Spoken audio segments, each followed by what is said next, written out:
But but this is kind of exciting where you watch something and all of a sudden there's this dudes punching dudes and Yep. some that like the bongo music starts playing. Like it's fantastic. Podcasts, the 21st Century Radio Show. Two friends were hit by quarantine and found themselves bored in 2020. But they committed the one taboo among content creators. Never start a podcast because you're bored. Will they go mad? Give up? Or finish watching each other's favourite shows? Whatever happens, listen with care. For what could equal the horror of spoilers?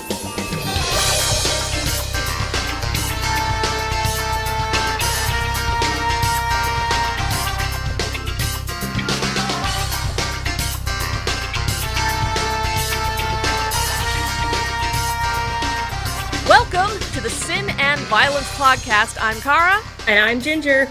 And in this show, we will be discussing and doing somewhat daily recaps of the series Life on Mars and the anime Fullmetal Alchemist Brotherhood. Yay! Yay! And if this sounds like a strange pairing of shows, that's because it is. And yet it isn't. It isn't. And yet it isn't. It isn't. Because we can find, granted, they're very tenuous links during our watching, but they're there. They're the best kind of links. Yeah. Yeah.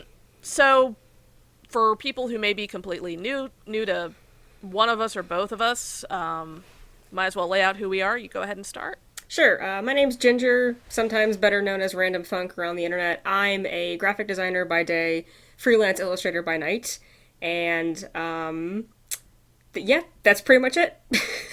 Okay. And I'm Kara. I am a writer and editor, notably work for Crunchyroll in news and features. I also do short stories and books for various publishers.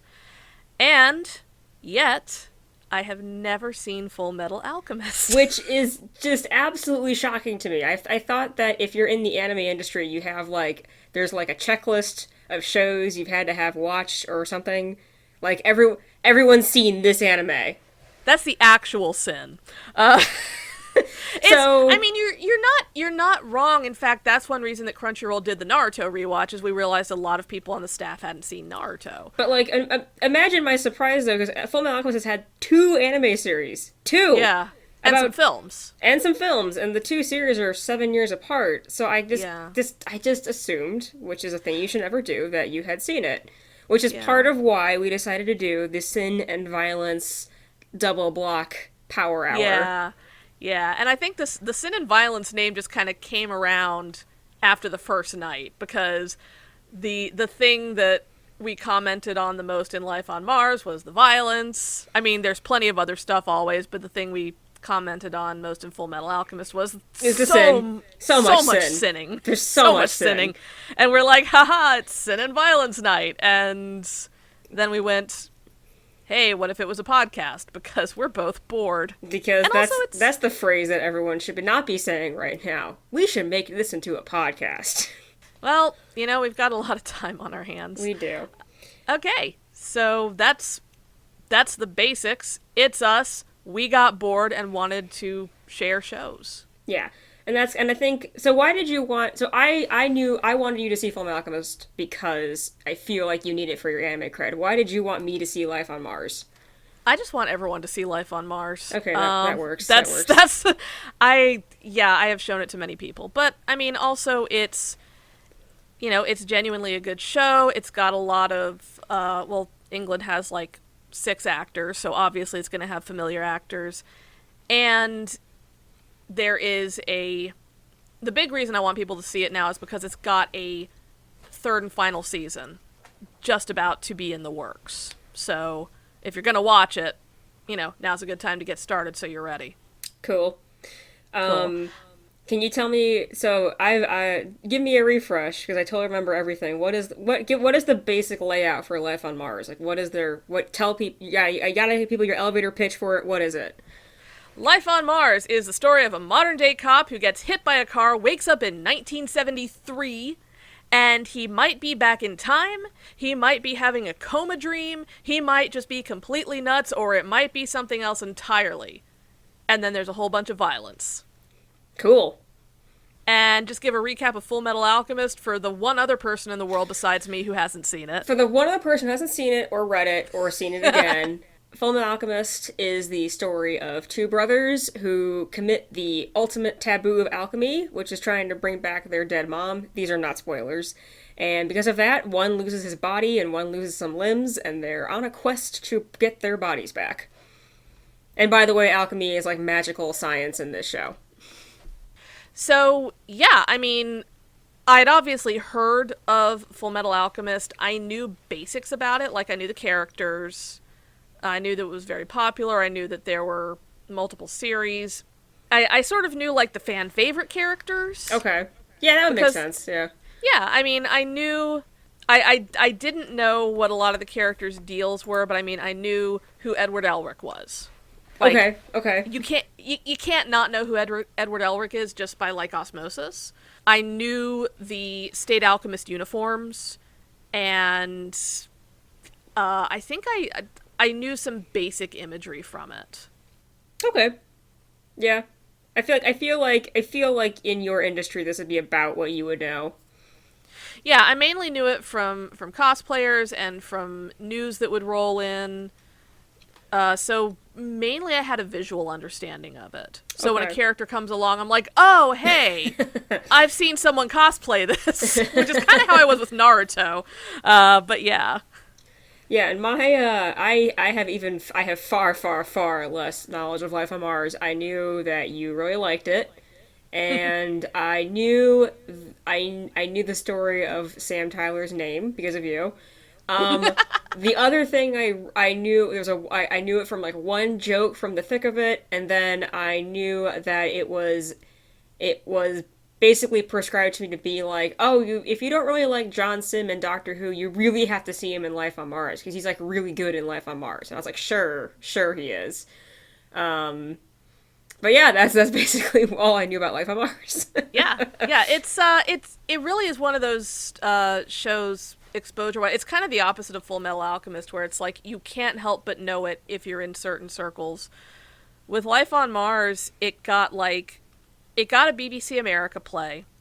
I think it might have made it to Masterpiece Mystery because that's what PBS does, and then it just sort of, if you didn't look for it, you didn't find it. I was gonna say, because as someone who like got into Doctor Who and essentially all things BBC for about the first. From like 2010 to 2015, for instance, I was somewhat surprised to kind of never really see Life on Mars come up in conversation or come up in fandom or anything like that. So but I also understand that Life on Mars started in 2005, so it's a little bit early. It's just one of those things where I think I just kind of missed it.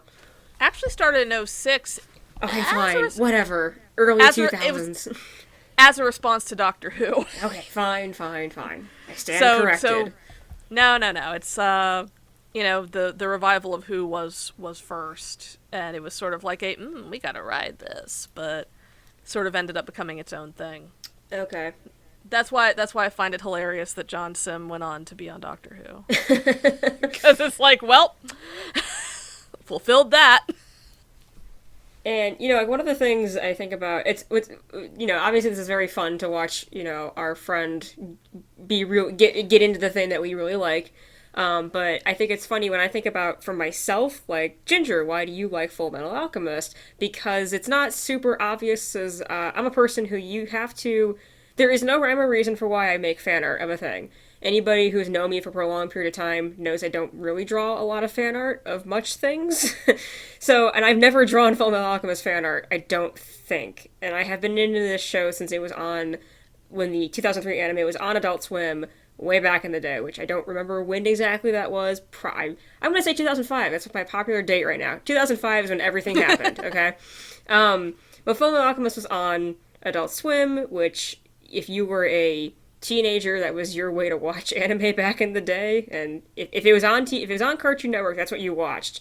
So I got really into it then. I got really into the manga, and what I really loved about the manga was that the artist Hiromu Arakawa, apologies if I'm not pronouncing her name correctly, she painted all of her work traditionally. Like, she didn't use digital tools, and she also didn't really use marker. She used like acrylic paint, which I thought was just really cool and very artistic. And as a at the time, an aspiring art person, which is kind of really cool. And also, if you look at her artwork and the artwork of Fullmetal Alchemist, particularly the manga, it is not really this. It's not the same as other manga.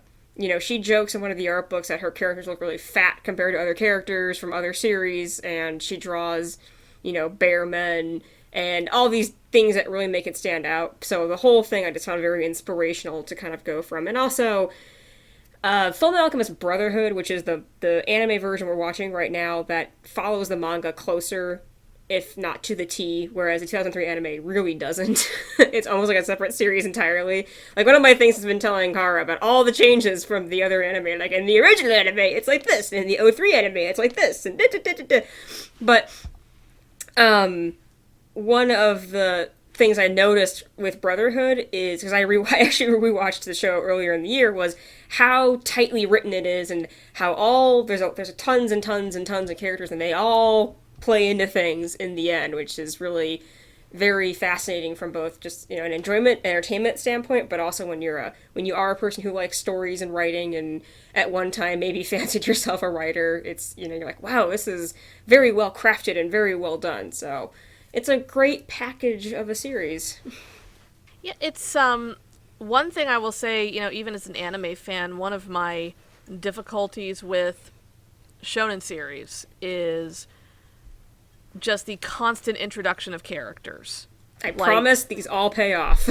No, that's the thing, is when you told me that, where it's like, oh no, every single person in here is important. It's like, as much as I follow Rumiko Takahashi stuff where all she does is introduce characters, like, and to the point where when you're looking at her anime openings, it's just nothing but a parade of characters off into the distance. But, like, that's what slows me down on watching shonen series is, am I really ready to handle this many episodes and this many characters and keep track of them all? And when you told me, it's like, no, this is all important, this is all worked out, it's like, okay, that's actually very cool.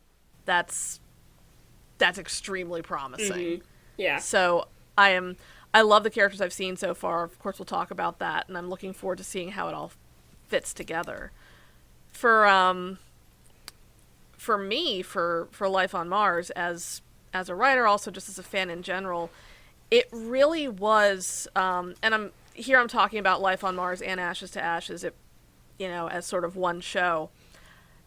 It's really sort of my guidebook for how to do long game storytelling. I've always loved long game storytelling, and it's really hard to do well. I've done it poorly. I've seen people do it poorly.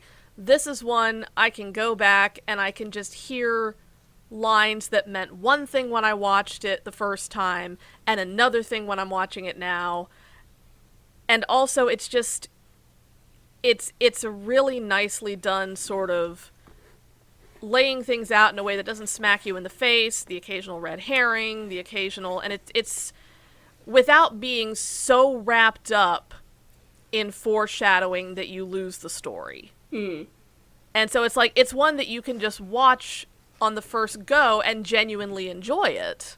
Yeah, I'm having a good time watching it, but I also feel like you're very excited about certain things, and I'm sitting here like, I don't know what you're talking about. I'm just having to sit here like, yeah, I hear a line, I'm like, oh my god, and it's just the most random ass line. That's the thing, is it's just like someone says the most random ass, thing, and I'm like, oh my goodness. It's like, oh, shut up. Which means in response, I'm now hyping up the over-scrutining of everything. Like, oh, what does this mean? What does this mean? That meant something. That meant something. But it is fun to watch with people and see what they jump onto, because, and I wrote an essay about this once, that anytime I watch it with someone, they notice different things. Like, I watched Is it like a personality test, and everybody's different thing they latch onto means something? Because I'm really worried about what mine says about me. No, it's interesting because I'm always finding out things. Like when I watched it with my friends who were into mythology and classics, they were always going, oh my gosh, this is like the story of Achilles. And I'm like, wait, really? And so they were comparing like stuff that Gene did to different Greek mythological heroes and like little passive things. And my standard is too high. I have to leave now. With another friend of mine, she was all about the color palettes and the set design and the costume design. Like it wasn't a plot thing. It was just really deeply appreciating choices that were made in the design. And I was like, oh, this is stuff I never thought of. So now that we've got all that laid out, we got the prologue, got the premise set up, we got our whole backstories. I feel like now we can move on to the actual meat of our show. We'll discuss our, recaps and thoughts and feelings and predictions and theories and all kinds of fun stuff like that, which is what we will intend to be doing for like every episode from here on out. Yep. Yeah, so for future, we're going to be going, I believe, 1 episode of Mars and 2 episodes of Fullmetal Alchemist each time. We'll try.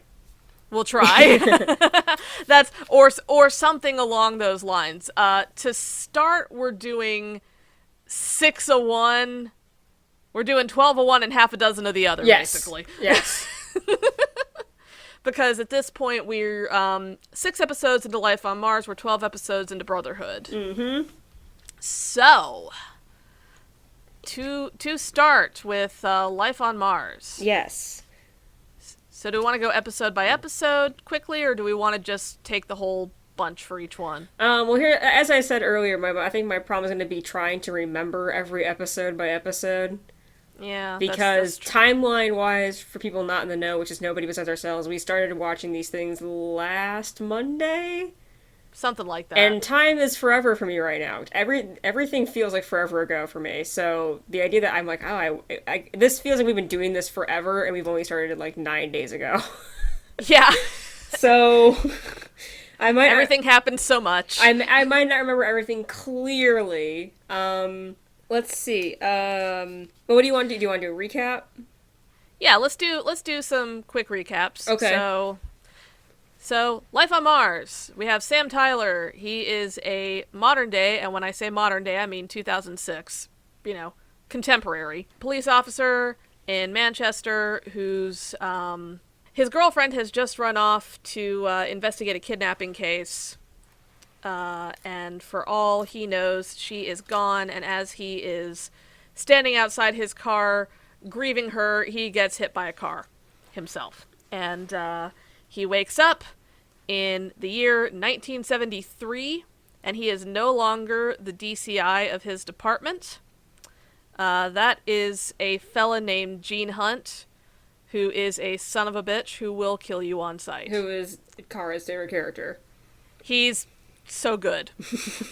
He's great. And so we have Sam, who is this very by-the-book type, and Gene, who is very kick doors down and runs his department that way. And in the first episode, what was the crime of the first episode? That might help me remember them. The 1973 crime was a series of murders. They had found this girl. Oh.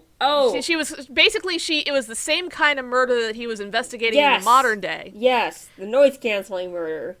The noise canceling room. And so, well, I mean, a lot of it was him sort of figuring out what was going on. I know, but as someone who watches Dateline, you remember the episodes by what was the crime. You don't remember much else. You're just like, what was the crime and how did it happen? You can be like, oh, it was a murder with a fish hook. You remember that. Right. So, it was a woman. She was garroted with a shoelace, and she was starved, and there were fibers under her fingernails, and the whole setup was so similar to what he was investigating in the modern day. Mm-hmm. The second episode was Sam was maybe kind of sort of responsible for a girl getting seriously injured and in a coma. Yes, Sam had let loose a potential armed robber because of lack of evidence, and he went out and did more crimes. He has those pesky 2006 morals. That's right. Yeah. So that was number 2. Number 3 was at the textile mill with the father and son. That was a good one. That was I really enjoyed that one. It was a really interesting look at sort of Manchester as very industrial area. Episode 4 was the sort of the bent cops, taking payoffs from criminals. Yes, that was also a really good one. That was where you start to see sort of the underside of when you see these 73 cops acting in a way that's, not quite what Sam would line up with. You start to see the reasoning behind it. Mm-hmm. And it's unfortunate. Episode 5 was the football one and the running a pub together. Yes, the pub AU. One of my favorites. And then we ended most recently on episode 6, which was the hostage situation in the newspaper office. AKA the one where I was convinced someone was going to die. But I mean, they did keep saying someone was going to die. No, not like that though. I meant that in my mind I was convinced that someone specifically was going to die. That's right, you were. But yeah, no, I was dead convinced there was a particular person who was going to die. I even have it on a post-it note down here. Yeah, I was sitting there, and it's like, oh my god, this is the episode where they die, and I didn't want to be like, it's okay, because I didn't want to take the tension out, Right.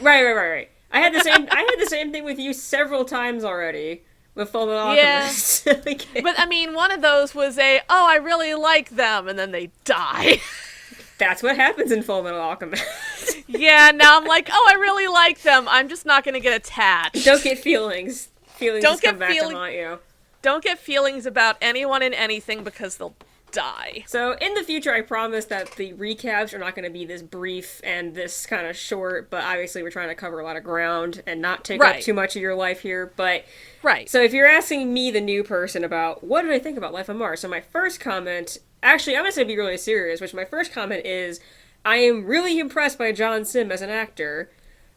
Again, going back to my point where I was told, no, seriously, John Sim is a really good actor, and if you've only ever seen him in Doctor Who, you maybe don't believe that. And I get it, I understand that there are actors who need really strong direction, or writing, or something, and whatever. Like, I just lay it on the line, I did not like the Sim Master from the 10th Doctor era. I actually liked him quite a lot when he showed up in World Time. Is it World Time and Enough? World Enough in Time? World Enough in Time. World Enough in Time. I actually really liked him there. Did not really care for him during the 10th Doctor era. But then I was left with this weird impression of John Sim, and then watching this, I realized I remember saying to you in, episode 2, probably. Uh-huh, yeah. I was like, I cannot believe, I am insulted that I have had this level of John Sim acting locked away from me for this long. I'm insulted by that. It's, from what I understand, from what I've heard from people, he is a highly professional actor who will give you exactly what you want. Yeah. And if exactly what you want is kind of sucky, then he's gonna give it to you. So basically, if you see him on screen and he's acting away, it's because that's exactly what the director wanted. Mm-hmm. But I realize he's very good. He just has a very. I like his accent in the show. Oh yeah, I love a good northern accent. Yeah, I love a good northern accent. All these things are really good. But so you were saying how whenever you watch the series, other people pick up things about it. The thing I keep commenting to you is always, I'm like, he really rocks those bell bottoms. Oh, he does. I always bring up the bell bottoms.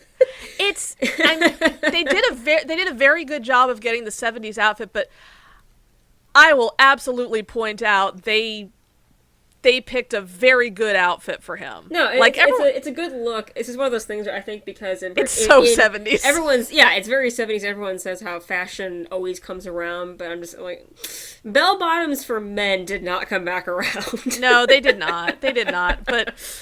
But John Sim can wear them. He can wear them. He's got it. He gets a pass. I love it because everyone else is very, they've got them ugly ties.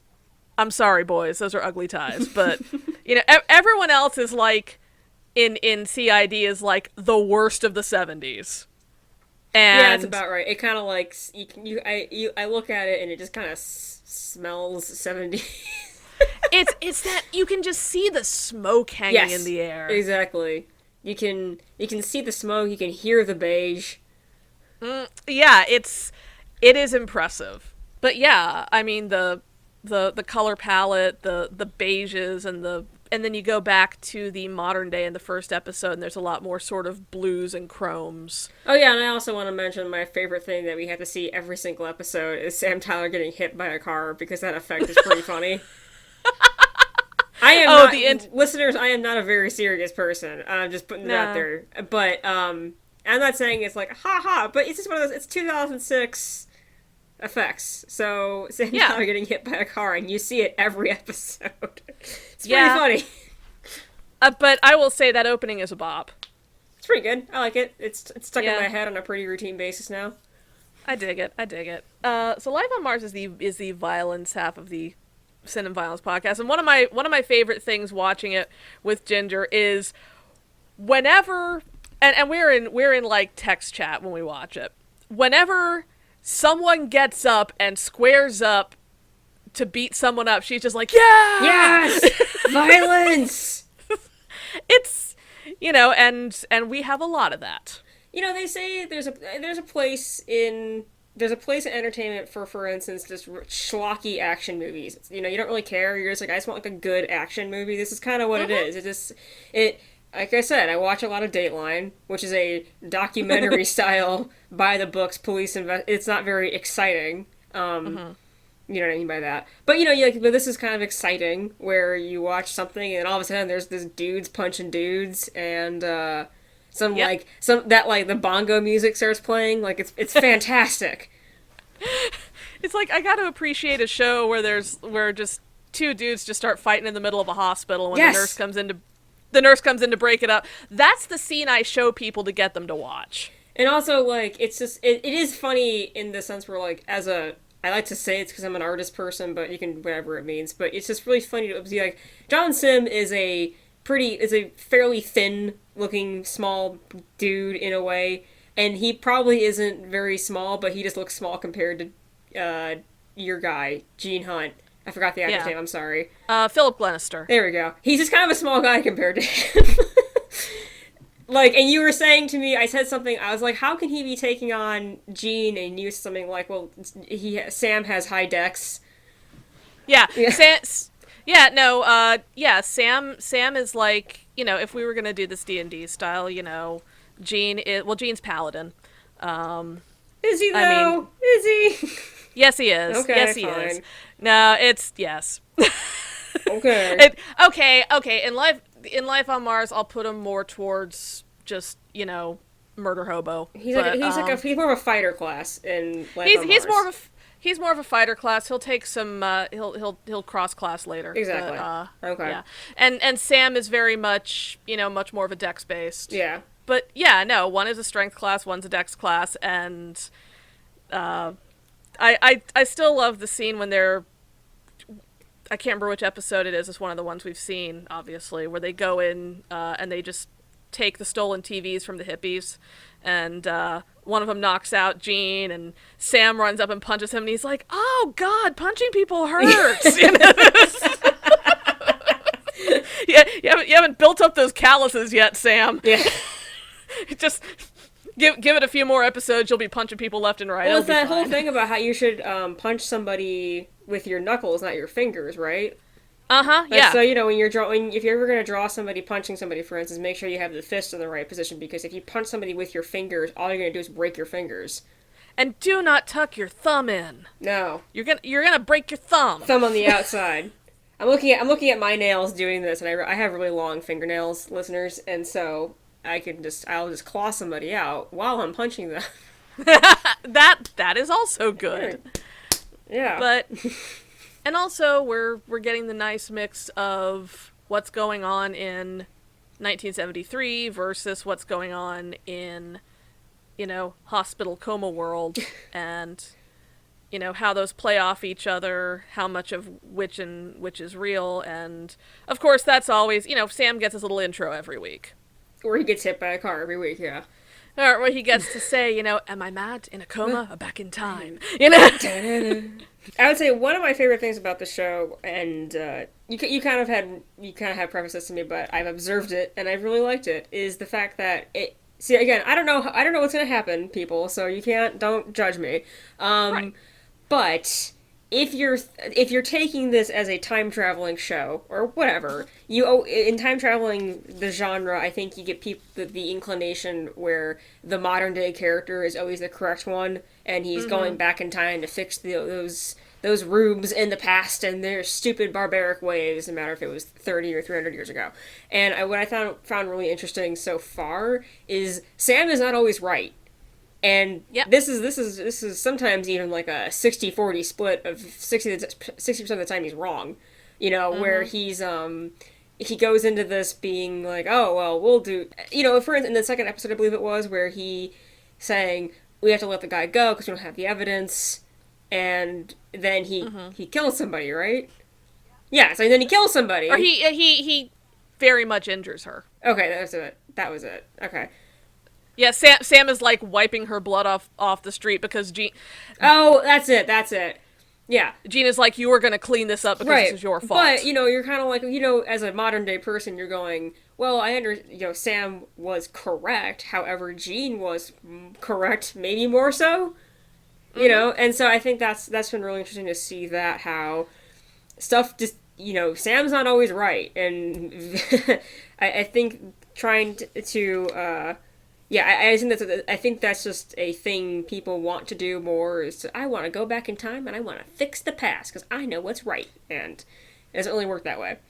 I want to show these backwards dinosaurs how perfect and enlightened our modern ways are, and it's like, okay, yeah, Sam absolutely comes in like, I am gonna blow your mind with multitasking, and sometimes it's absolutely awesome. Yeah. Like the things I've noticed, and this has already been evident and will continue to be evident, this is not really a spoiler because it's happened, the things that Sam brings to the table tend to be logistical things. Yeah, like, I always think because I think the thing that the emphasis, especially in the first maybe like 1 or 2 episodes I noticed, was, you know, he's going, do this with forensics, or for example, and they're like, well, what do you mean? Why is forensics doing that? And whatever it was, but, you know, that whole idea where maybe Sam he's not quite remembering that he's in 1973, so either that's not invented yet, or it's not standard practice yet, or something like that. It's, I think a really good example of sort of the roles they fill is, you know, the pub episode, where it's like, Sam is just sitting there, you know, he's cooking, and he's like, all right, I am going to take modern day stuff and make it work here, and it's going to be great. You know, chicken in a basket. He invents chicken in a basket. And it's just, that's a very basic thing. It's like, I can bring you tangible things that are problem-solving methods from my time. I can make the physical things work here, and Jean is like, yes, but I know these people and I can handle that part. See, I'm still thinking about the pub episode as being, it's an AU fanfic in a pub, 40k words, slow burn. I mean, like, that's all I could think of during the pub episode, and it was a good episode, don't get me wrong. However, you can't slap that on me for the 4th or 5th episode and not be having me like, the pub AU. Oh god. Now it's, I love that episode because Sam is so ready to play this role. He's like, hey, Jean. And Annie's like, yeah, Jean. Like, oh my god, I'm so bad. I'm calling my boss by his first name and he can't do anything about it.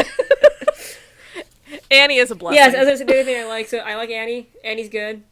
Annie's very sweet. And, I'll say, I have it written down on my post-it note, Annie gets sadly killed off, and I thought that was going to happen tonight, and I'm just still convinced it's going to happen, so don't ruin it for me, I'm just saying. Because Annie is too good, therefore she's probably going to die. And Annie is a precious angel. They did set it up very much like she was, she was in the crossfire. They did a very good job of putting anyone who's watching it there. Because I know spoilers, I knew it wasn't going to be Jean, and I knew it wasn't going to be Sam. So those were, and then you're thinking logically, well, why would it be any of the rando side characters? Because who really cares about that? Just using process of elimination. Just being intelligent about it here. It's like, oh no, Annie, no, Annie, it's too early. You're too precious.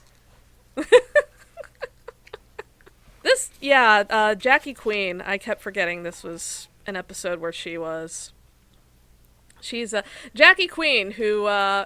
So this is the episode. By the way, there is a Life on Mars rewatch going on once a week now, and it's kind of it's on the same days as the Doctor Who rewatch, is slightly after actually during the day, and so this was the episode they watched today, and so I was holding back from being on the tag because like it's okay, we'll be like ahead of them by next week.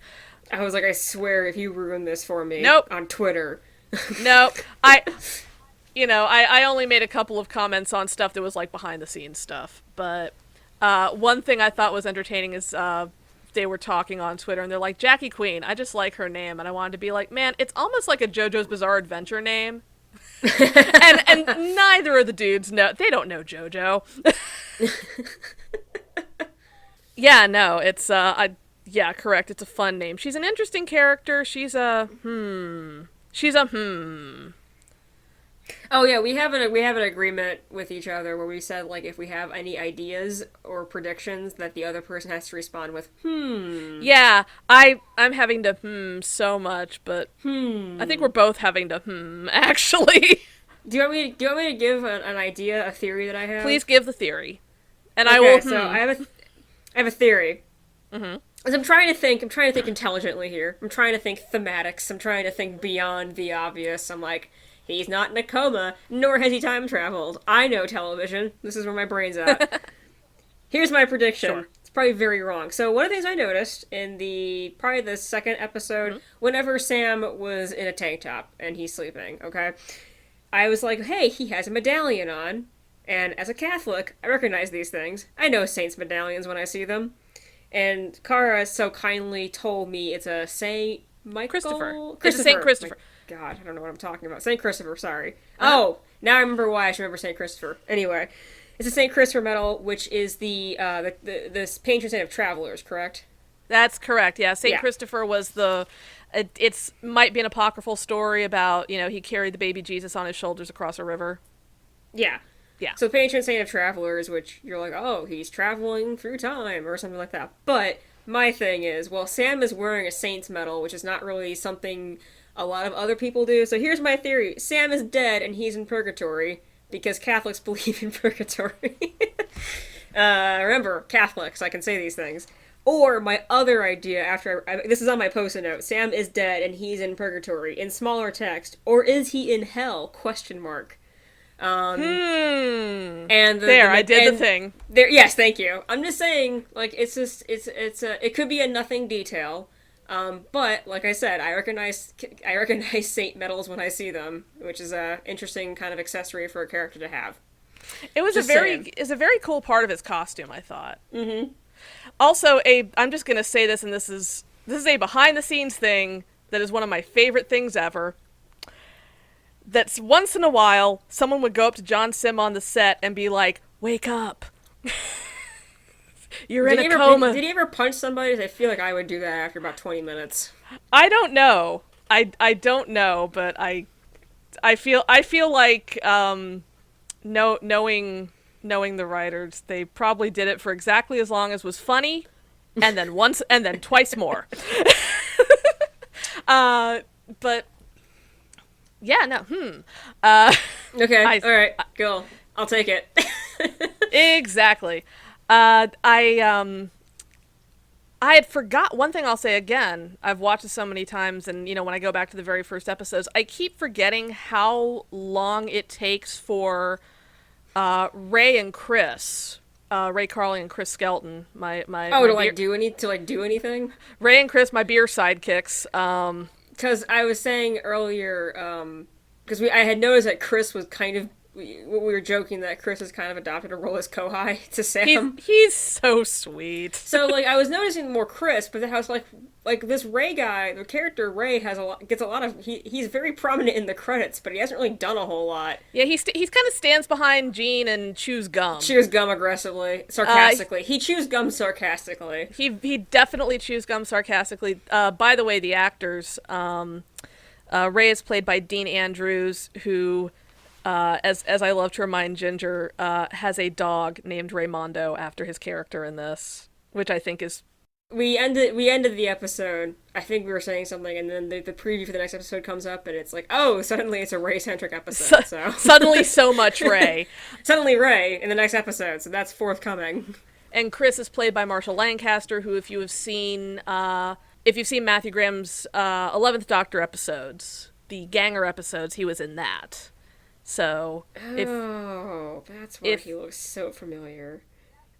Yeah, he was in the Ganger episodes. So okay. It is very entertaining to see who shows up in this. And the great thing is in a cop show, in a cop show or show like Doctor Who or whatever, you have so many one-off characters rolling through that even if they're not in the main cast, once in a while someone's going to pop in, you're going to be like, oh shit, it's them.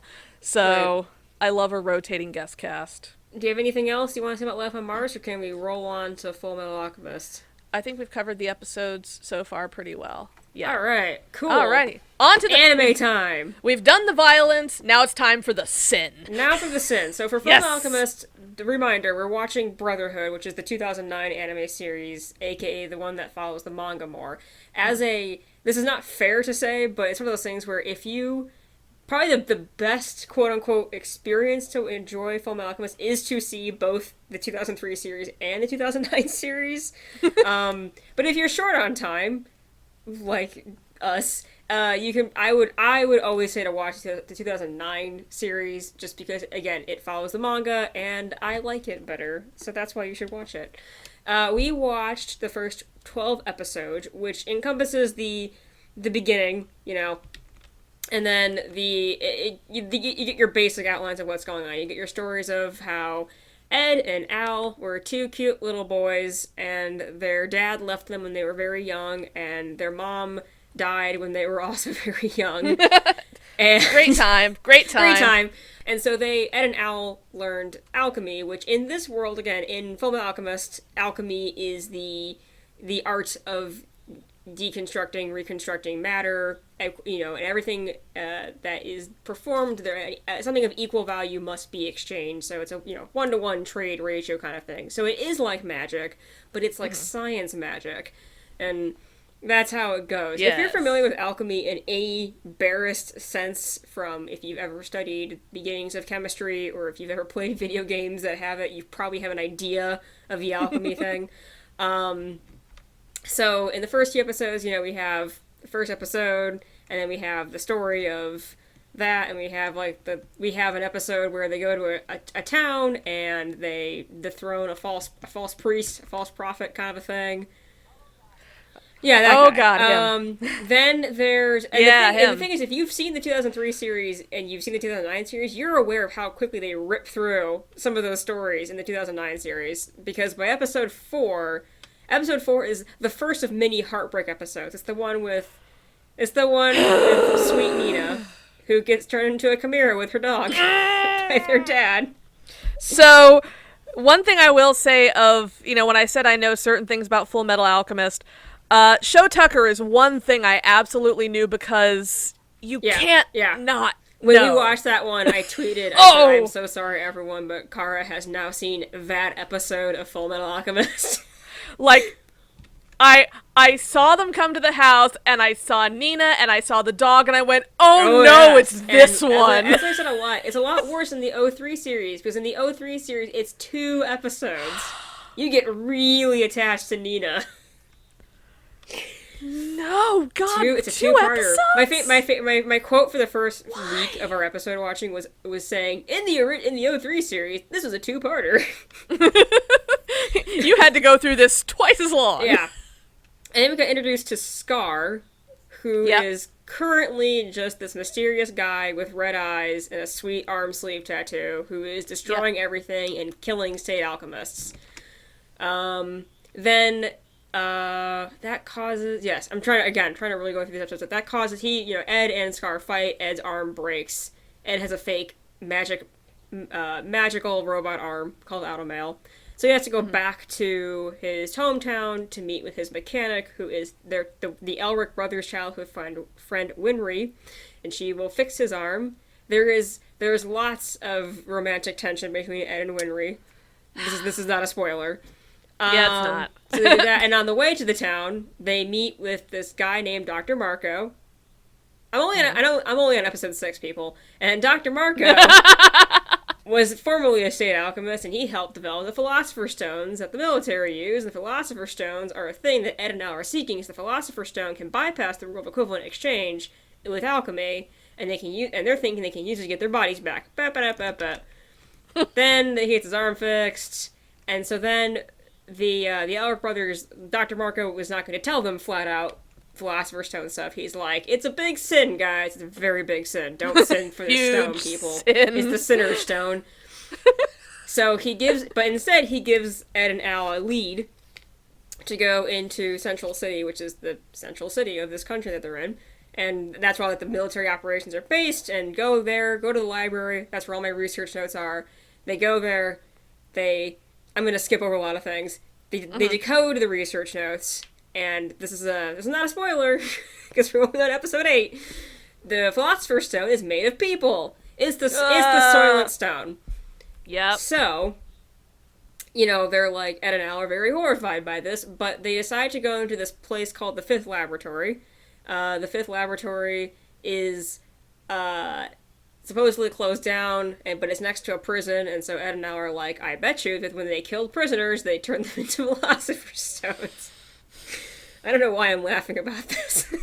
It's so much sin. It's so much sin. It's also a lot to try and cram into, like, a very quick summary. In the Fifth Laboratory, Ed sneaks in. He's very small. He sneaks in, and Al is positioned outside. If I didn't mention this, Al's soul is bound to a suit of armor.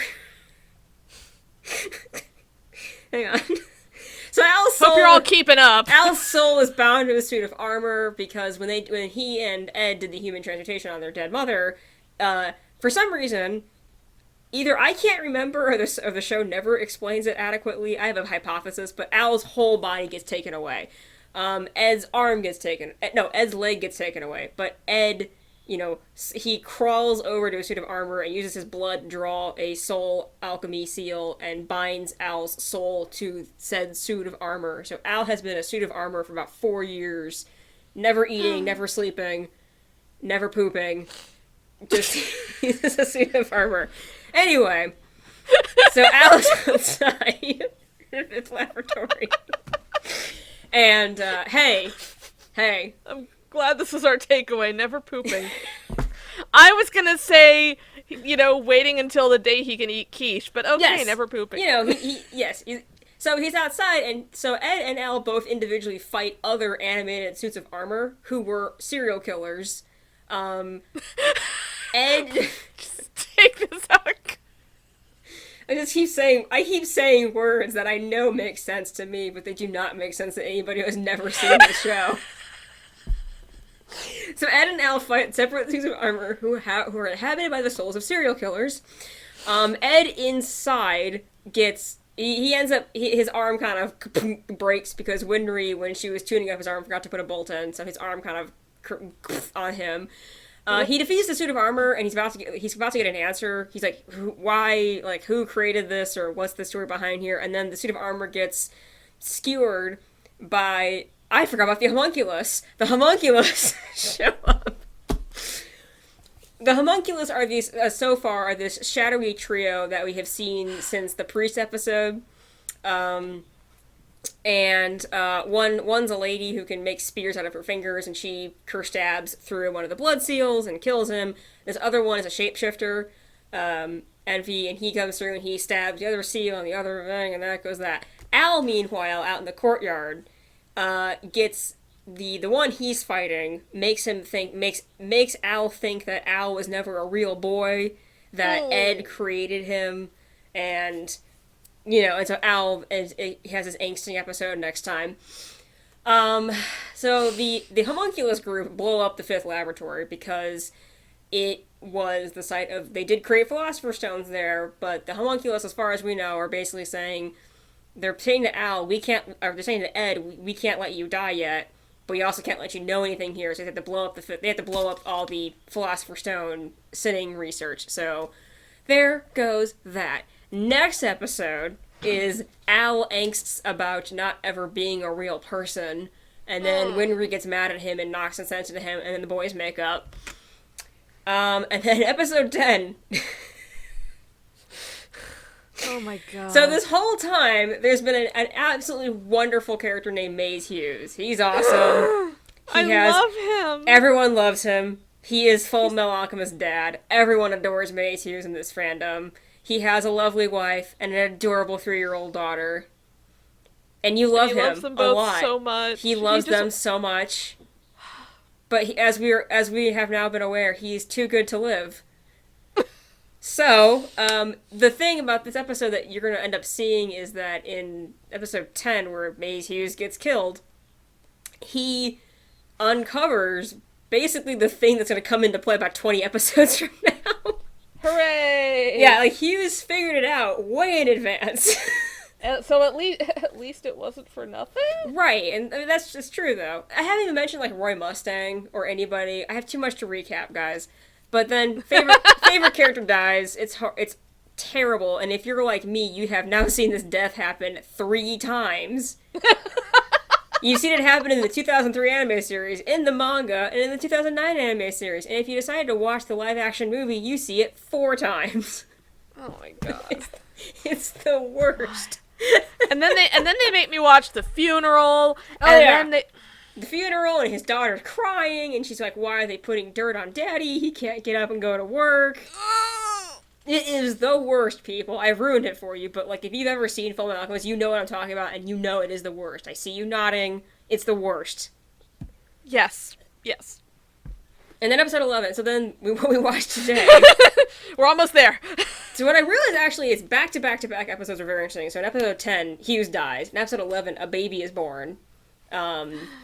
When the gang goes to an automail alley and they help deliver a baby, Winry does.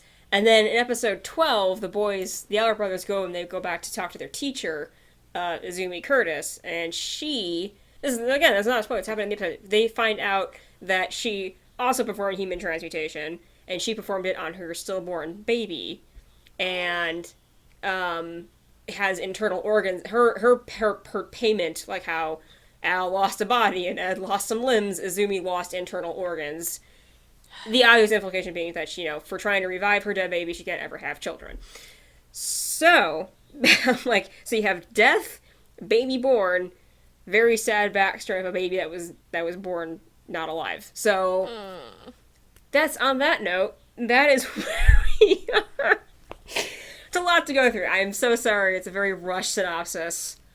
Well, going forward, we're going to be doing, like, 1 episode of one and 2 episodes of the other, so yeah. It'll be a lot easier from now on.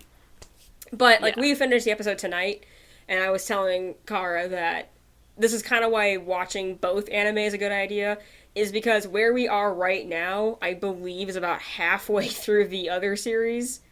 And we're on episode 12 of, 64 or 65 episodes, whereas the 2003 series, this is, episode, let's just say, 26 of 52 or 50, so... very, very big difference in how much time has elapsed. Yeah,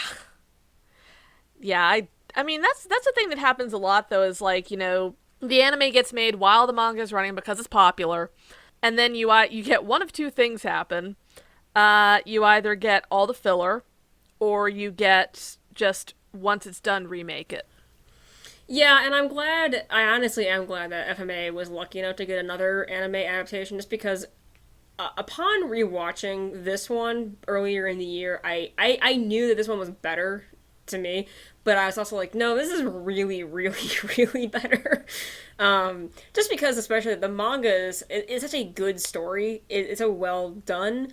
And when I'm going back and I'm comparing notes to, the 2003 series, and there's just stuff where they're like, in the 03 series, such and such character doesn't play much of a role, but they're very important in the 09 series, and it's kind of a shame that certain characters are just not as important because they just didn't know what to, they didn't have that story planned out for the original anime.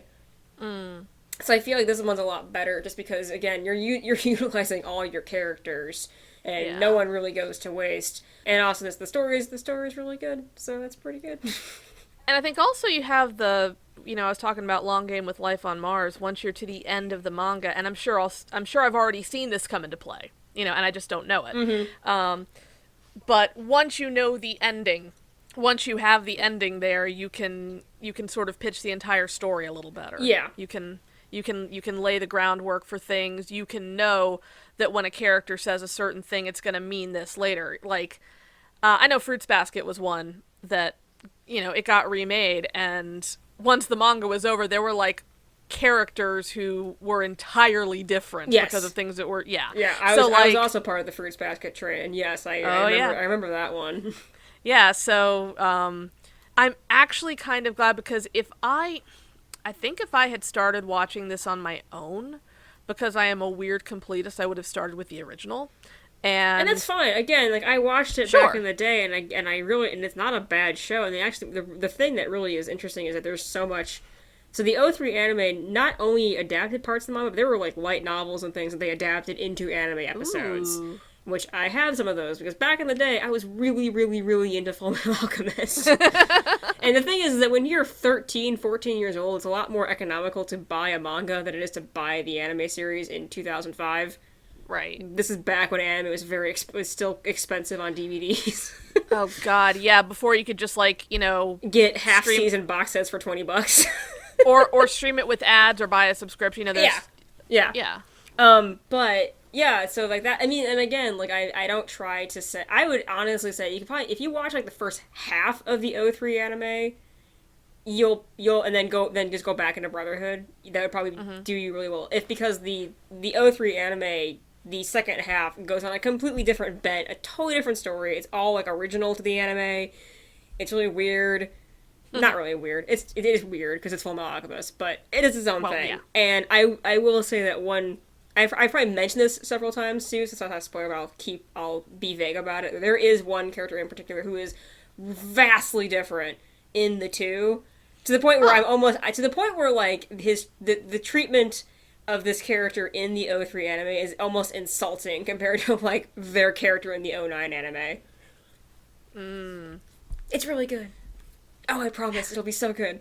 I am really looking forward to it. Something I was saying to you before we actually started recording was, I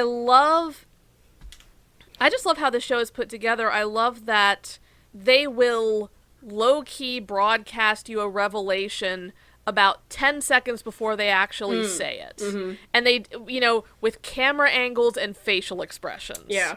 Like, the thing with Izumi was the one I was thinking of, where it's like, hey, we just saw a baby being born, and she's like, oh, babies are great. And and then later on, it's just like the I say camera, even though it's animated, but, that's the term. Yeah. The hand over the stomach, and I'm just like, oh. I know. Oh, so and the timing is so impeccable that right when it hits you and right when you go, oh no, is when they start to explain it. Yeah. Which I forgot. I was like, I don't remember if they explain it in this episode, if they hold off on it for a little bit, but they tell you. They've done that with a handful of revelations where it's just like, the minute your brain accepts it is when they actually say it. It's like, it's painful, but it is, that's the chef kiss. What is funny to me rewatching it, like, there is, I've seen the like, a meme joke that's like, the Elric brothers pretend, like, they talk, the whole show, the whole thing is human transmutation is taboo, you don't do it, you don't think about doing it, and, again, it's taboo, and yet the Elric brothers, like, broadcast it to everybody who will mildly ask them about it. And I did notice that again, like, in this rewatch, where I'm like, oh yeah, they do just say it to anybody who mildly inquires about it. Oh, we're big sinners. Oh yeah, we're huge sinners. Oh man. We sinned so hard, we lost 1.3 bodies. And I hate to laugh because it's horrible, but it's like, no, it's just I realize, though, that the only people who don't know are the Hughes family. I think. Yeah. Yeah. I think, and I think the only reason that happens is because how do you explain that to a 3-year-old? Yeah, but, and it's like, like Mustang and Hawkeye, if you don't remember, Mustang is our the black-haired guy. He's the one who's crying. Right. And Riza Hawkeye is his blonde-haired right-hand woman. Right. So those two knew because they went to see the young sinners right after they had sinned. And this is pre-Ed getting more limbs. And they were like, come join the army to be a state alchemist, kids. And then, I think like by proxy... Oh, Armstrong learned because he weaseled it out of the subordinates. Murray. Armstrong is fun. Oh, Armstrong is the best. Everyone's he looks the best, like... I'm not saying. Armstrong looks like he should be the biggest jerk in the world.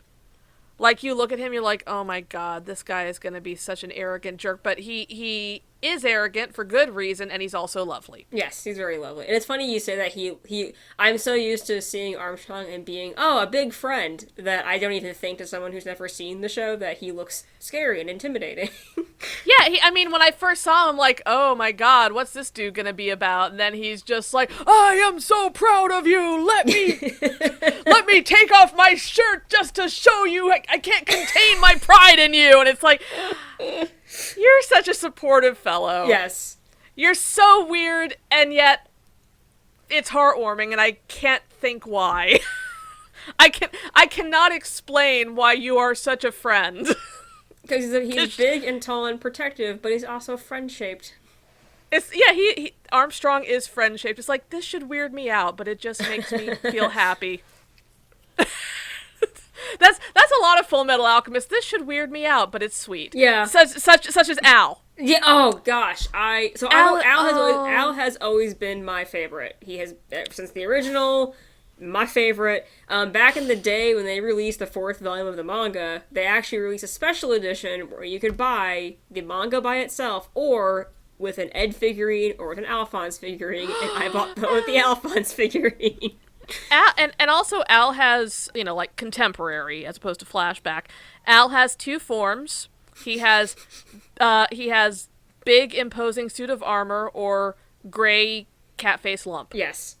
And I love gray cat face lump. Yes, he's very precious.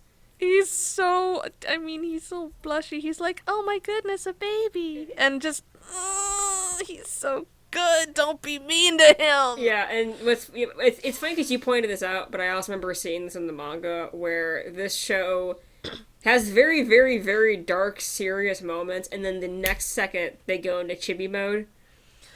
They absolutely play out dark moments in chibi. Yes. And there is no fear. And the thing, this is also the same tone in the manga. The manga's the exact same way.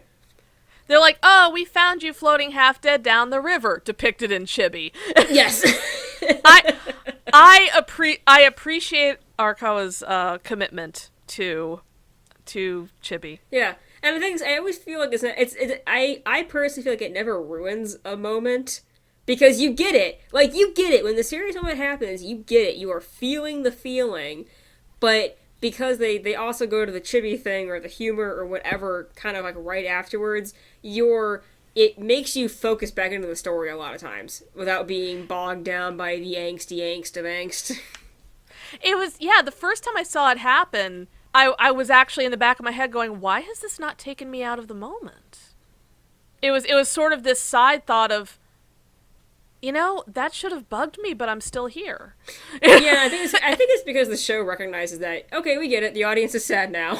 Or the audience feels bad now, or the audience is angry now. Like, I think the show has good timing in that regard, where it understands that, because one of the things that it can always really annoy you, is, or at least me personally, is when the show just kind of like revels in its angst. Yeah. And you're like, I get it. I get it. I promise I get it. You can stop now.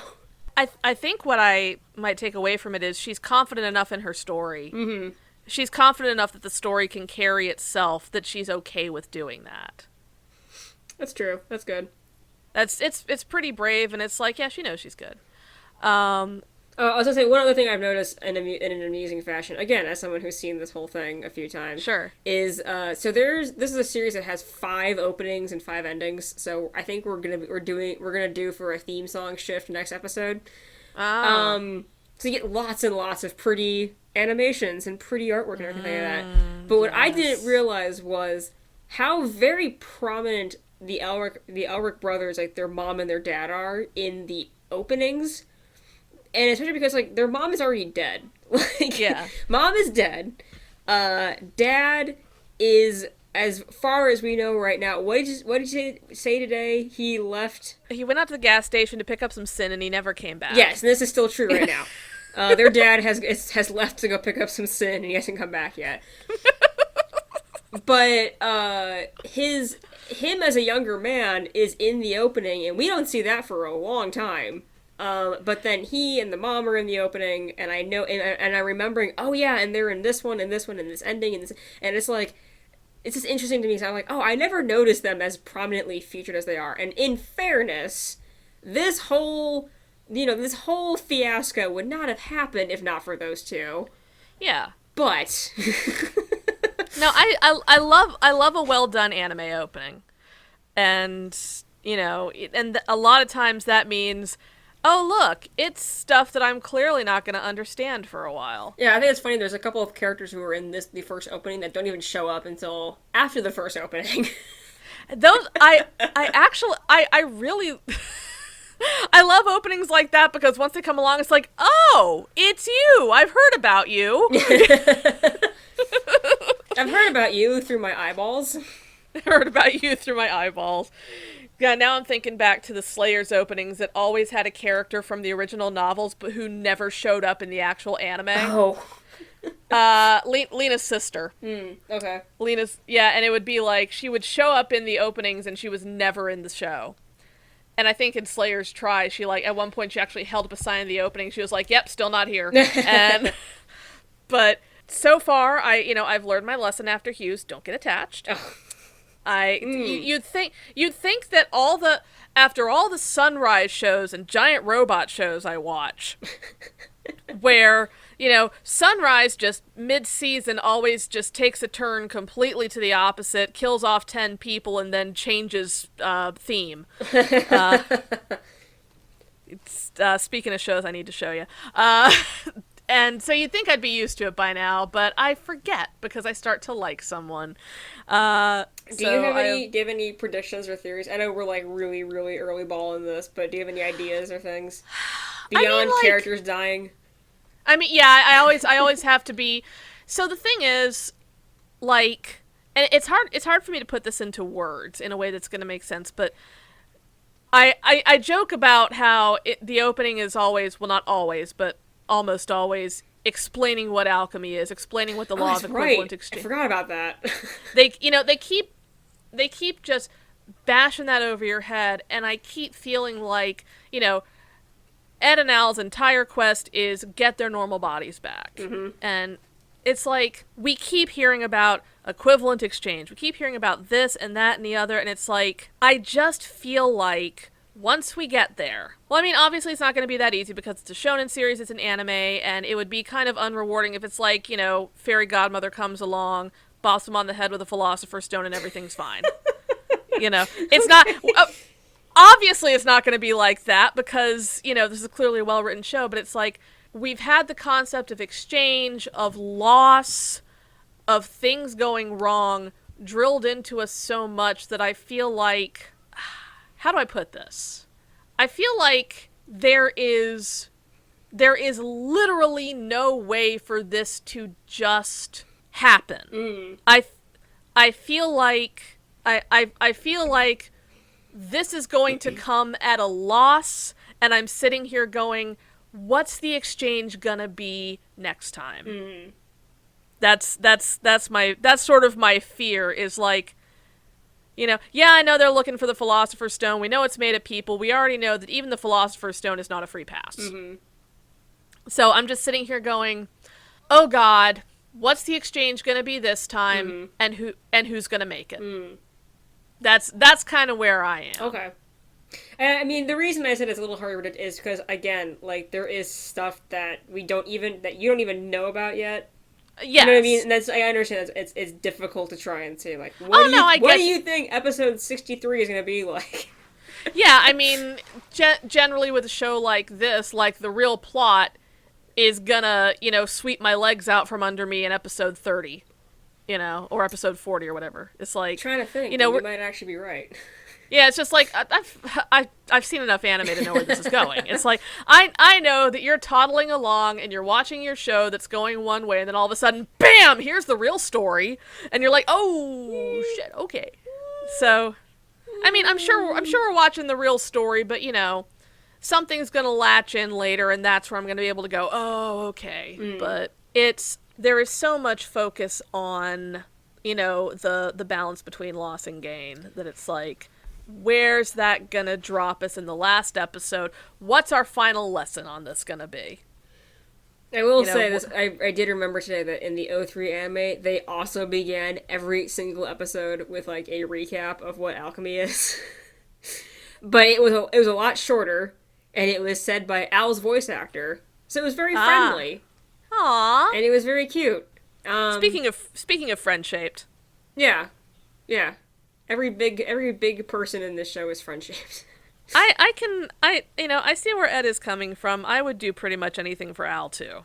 This is true. I think we all would. It's like, oh, you're so good. bless his giant armor heart little whatever thing. Bless him. Bless him.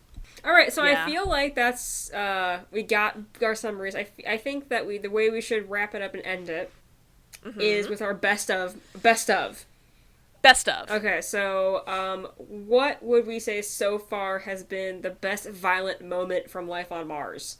There's been so many. I really liked in the, you know, I say liked in the football episode.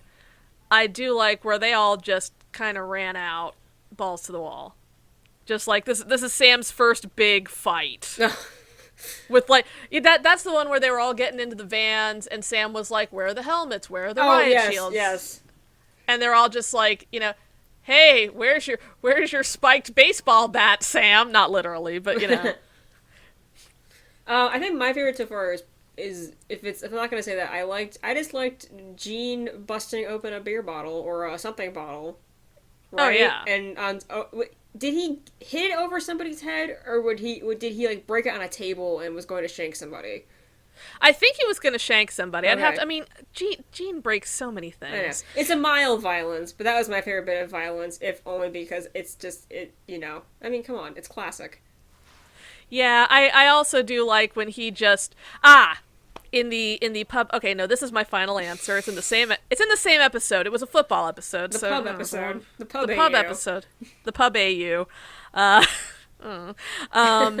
When Gene was trying to not be a violent cop and he was trying to just be a bartender, and a guy that he arrested on assault charges walked into the pub, and he just slides over the bar and cold cocks the guy and drags him into the back like, well, I couldn't have him saying, oh, hi.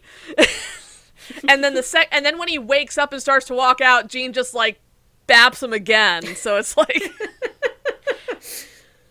I'm appreciative of this. All so, right. Yeah, those... Okay.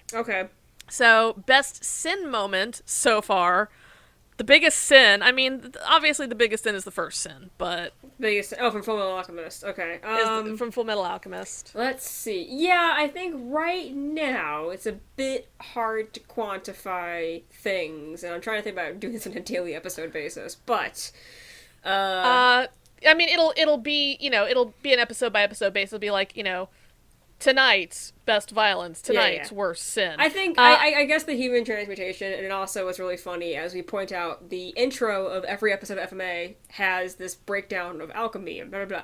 And the thing that, what we can't quite convey to you is that they also do this thing where they're like, there's a rule among alchemists. Human transmutation is strictly taboo. And when the narrator says this, it fades over to little Ed and Allie, who are like chubby little fat babies who are precious and you just love them. Because when they did this, they were like 9 and 10 years old, thereabouts. Here is the worst sin, and here are the sinners. Here are the cute, chubby, little, fat sinners. And I say this because, like, all little kids are, like, little chubsters. But, you know, you're just like, here are the cute little sinners. Arakawa does a really good job of drawing, like, kids who look like kids. Yes. I will say probably the biggest sin so far in my mind is Show Tucker and Nina. Okay, you know what? In fairness, I think that one is worse.